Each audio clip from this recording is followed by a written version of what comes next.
Et comme tous les lundis, Mickaël Elmidoro, bonsoir. Bonsoir Grégory. Journaliste sport de la rédaction de TV78 pour nous faire un panorama des principaux résultats sportifs du week-end. Du rugby pour commencer, Mickaël, on va parler de division d'honneur. L'URC 78 n'est pas passé loin d'une victoire.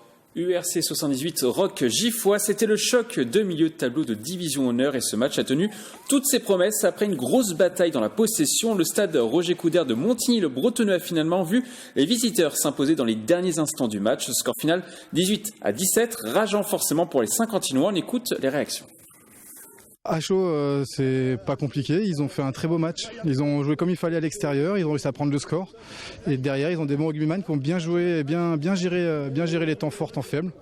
Et du coup, à la fin, ça joue à rien, mais c'est pour eux. Je pense qu'on fait pas un mauvais match en effet, qu'on se crée les occasions pour aller au bout. Il y a eu plein de petites erreurs dans des zones de marque qui nous coûtent cher parce que l'arrivée, on meurt à un point, alors qu'on aurait dû beaucoup plus scorer. Pour faire un bon match, il faut deux équipes. Donc effectivement, on fait une belle prestation. Et on a failli passer à la trappe d'ailleurs dans les dernières minutes, puisqu'on menait de 8 points à 5 minutes de la fin, et puis on se fait remonter quand même. Donc, mais on n'a pas perdu pied, on est allé jusqu'à la fin, jusqu'au bout de la concentration, de la lucidité, pour aller rechercher les points qu'il fallait. Malgré cette défaite, l'URC 78 prend le point de bonus défensif. Les Saint-Quentinois se retrouvent 3e du championnat avec 23 points et 5 victoires depuis le début de la saison. Un bilan inattendu après 8 journées pour ce nouveau club issu d'une fusion entre le Sky Rugby et Montigny-le-Bretonneux. Il était très positif avant le match, un peu moins aujourd'hui. Maintenant, c'était une fusion aussi, donc il y a un groupe qui est en train de se créer. Donc c'est aussi des matchs comme ça qui nous permettent de renforcer ce groupe. L'objectif déjà, c'était sportif à la base. On se prend un petit peu au jeu.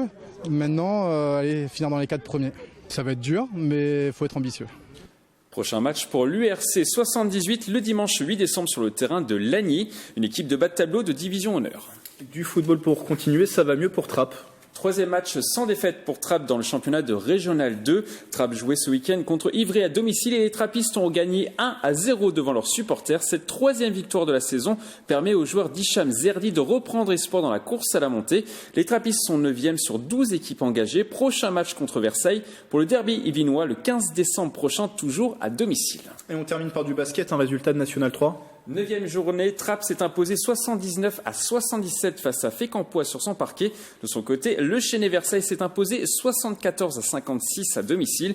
Au classement, on retrouve les deux équipes yvinoises dans le top 5. Le Chesnay-Versailles est deuxième à un petit point de la première place et Trappes pointe à la 4e place du classement. La 10e journée est programmée le week-end prochain. Merci Mickaël, ces résultats et bien d'autres encore à retrouver dans quelques minutes sur TV78, votre émission, le 7-8 Sport.